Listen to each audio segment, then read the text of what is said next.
that's why I grabbed you. Audio rolling, camera 1 rolling, camera 2 rolling. You need a clap? Yeah, you do the clap. You want me to do the clap? Do the clap.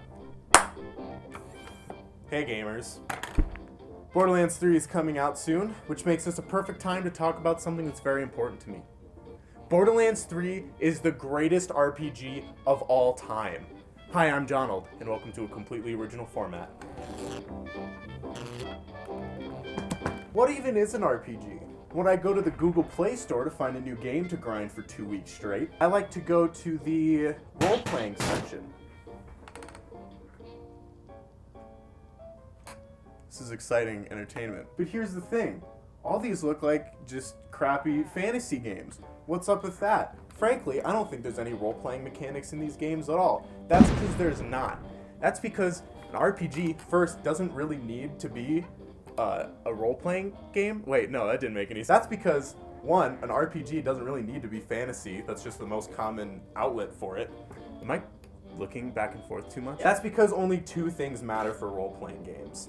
Actual role-playing capability and the implementation of role-playing mechanics. But what are those mechanics? Shh, I'll tell you. We'll get to that. Video game RPGs are different from their original tabletop counterparts. Back in the wild, wild west of gaming, the 70s, they didn't have no fancy computers to play their games on. They just had paper and storytelling, which is still the best way to roleplay. There's no controller, it's just you and the game. You don't have to worry about whether the shitty AI is gonna ruin your immersion. You can just get your weird storytelling friend to take you on the journey of a lifetime. No bugs, no loading screens, no hands going numb because you've been gripping a controller for 3.5 hours. Just imagination. And all the books. The tabletop era was a different time. A simpler time, depending on how you define simpler. These days, role-playing games have to find weird, wacky ways to implement that classic magic carpet ride of a campaign into a hard-coded digital story. I tried role-playing through Fallout 3 once. You want to know what happened? Zoom in on my face. Zoom in. Okay. It sucked. I got bored. That's because video games just aren't cut out for that classic role-playing fuzz that you get from a game like Dungeons & Dragons. But that's why games don't try for that kind of stuff anymore. Do I like Fallout 3 any less because of the experience that I had? No. That game still slaps and it still makes me feel something. Because that's what gaming is all about. Filling that void that encapsulates all of us gamers.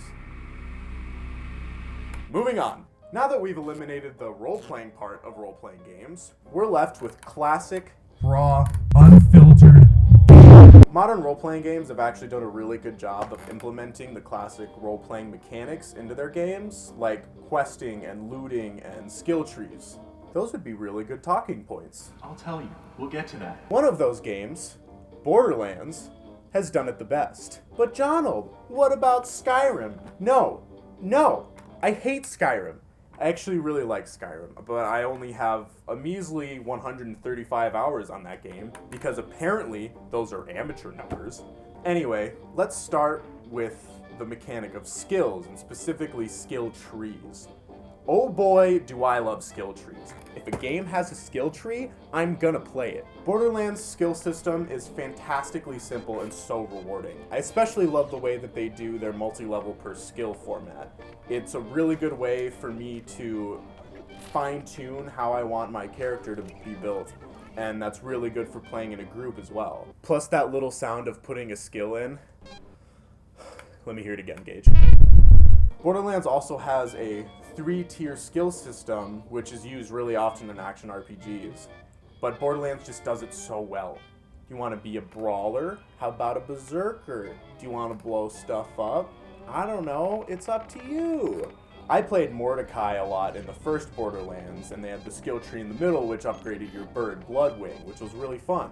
And once you get that final skill at the bottom, it'll change your life. Play that sound one more time. Yes.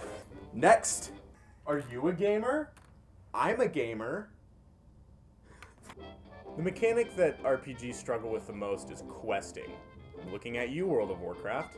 So many fun games are ruined by shitty questing mechanics. Hello, adventurer. Clearly you have a lot of skill. I will give you 100 gold pieces. I will give you 100 gold pieces if you clear out this camp of bear people that keep respawning after 20 minutes. Really, this is an issue of MMOs, but that's a video for another time. I'll get there. Borderlands has fantastic quests, even the ones that don't even matter to the story, like all the side quests. But even the little side quests that don't do really anything. Take Face McShooty, for example. You want to know what this quest is? One objective. Shoot Face McShooty in the face. Not so complex. Need it, want it, need it, have to have it. Face to face. That's the whole quest. There's a bunch of objectives that say, not in his chest, not in his legs, not in his arms, in his face. You shoot him in the face, and you win the quest, and you get your XP and your money. That's it. That's the whole quest. But here's the thing. That's amazing flavor text. Quoting Brian David Gilbert there. Please call me. This psycho rolls up, which we're very familiar with if we play Borderlands a lot. And this is something that's completely typical to the world of Pandora in Borderlands. Some guy just wants you to shoot him in the face because he's crazy. And that's what crazy people do. That's why they're called psychos. My favorite thing about that quest is when you shoot him, he says thank you. Yeah! Thank you! He says thank you when you shoot him.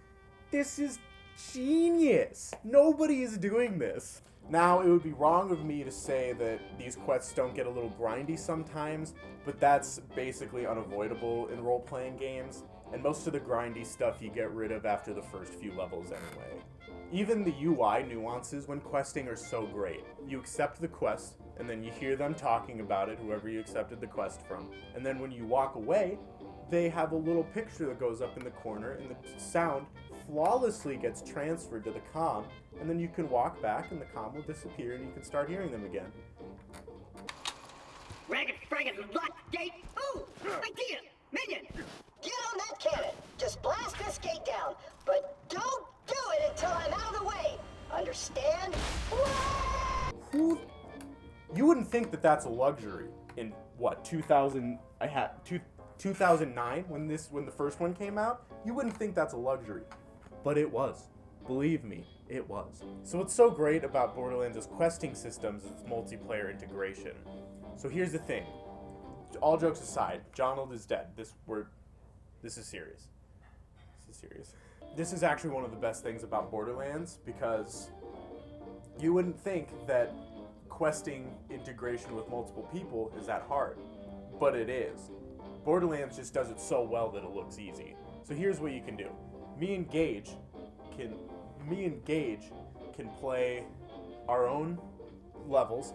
He's like level 9, I'm like level 10,000 or something, and we can get in the same game and play together and everything lines up. If we both do a quest that neither of us have done yet, it'll complete that quest, and then when we go back into our own games, that quest stays there completed for both of us, and we can continue on like we never even played together. And that's cool. So, the questing is great, which makes the storyline great. And I don't even need to mention the fantastic lore and the amazing cel-shaded graphics, or the witty comedy, or easily one of the best villains in video game history. Come on. I don't even have to try. Get this out of here. We're done. We're actually not done. We have a lot more to talk about. Moving on, finally. Come close. Come here. Zoom in. This is the part you've all been waiting for. Zoom out. Guns. Guns everywhere.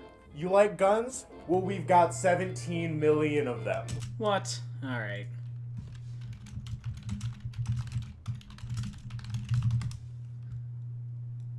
Oh shit. Guns are the main loot in Borderlands, and loot is one of the most important parts of an RPG game.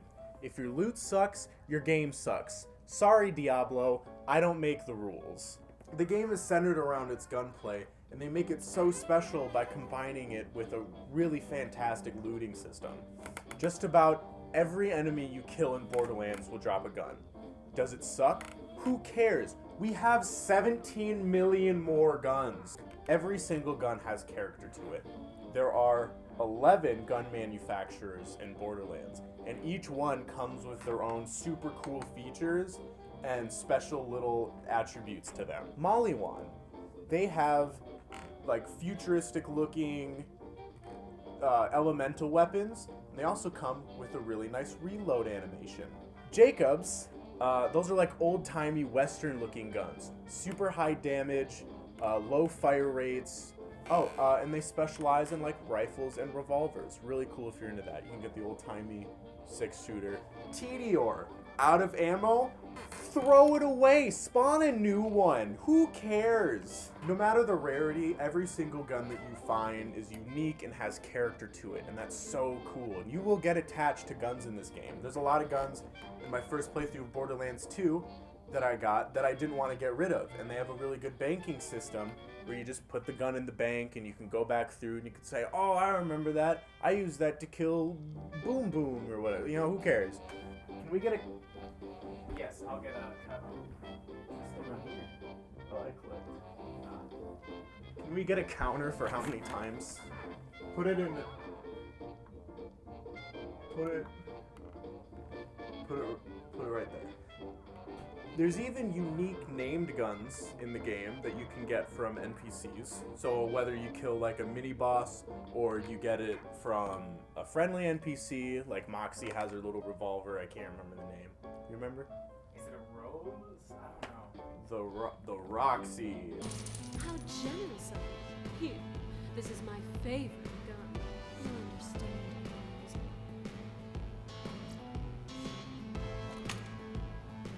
There's a very special one that a lot of people like to reference, and it's called the Bane. Let me play you a clip of the Bane.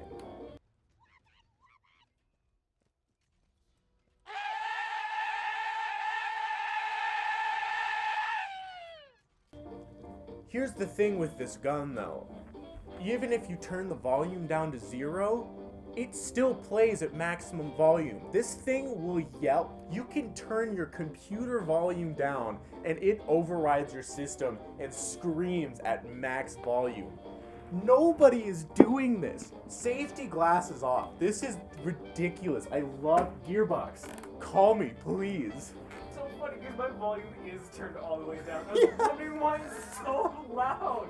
So along with that, a little side thing a lot of people that don't think about is their organizational structure with guns.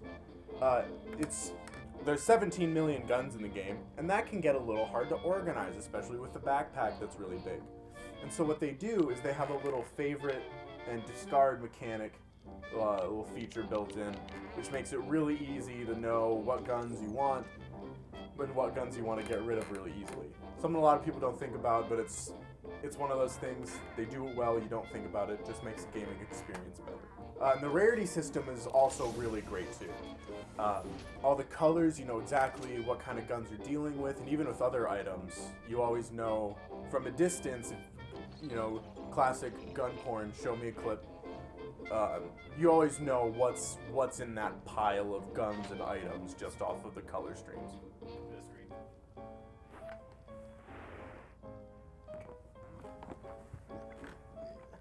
Look, bottom line, Borderlands is the greatest role-playing game I've ever played. Let alone one of the greatest games that I've ever played. Gearbox, call me. If you haven't played this game yet, go out, buy it. It's on sale as of now. Maybe not when this video comes out. Who knows? But go out, get Borderlands. Get any one of them. Borderlands 2, Borderlands 1, doesn't matter. They're fantastic. Buy Borderlands 3 when it comes out. It's gonna be amazing. I don't know what else to say. This is my video. Here it is. I got new shoes. I just ate tacos. All right, hold on. Hold you guys. 10 seconds.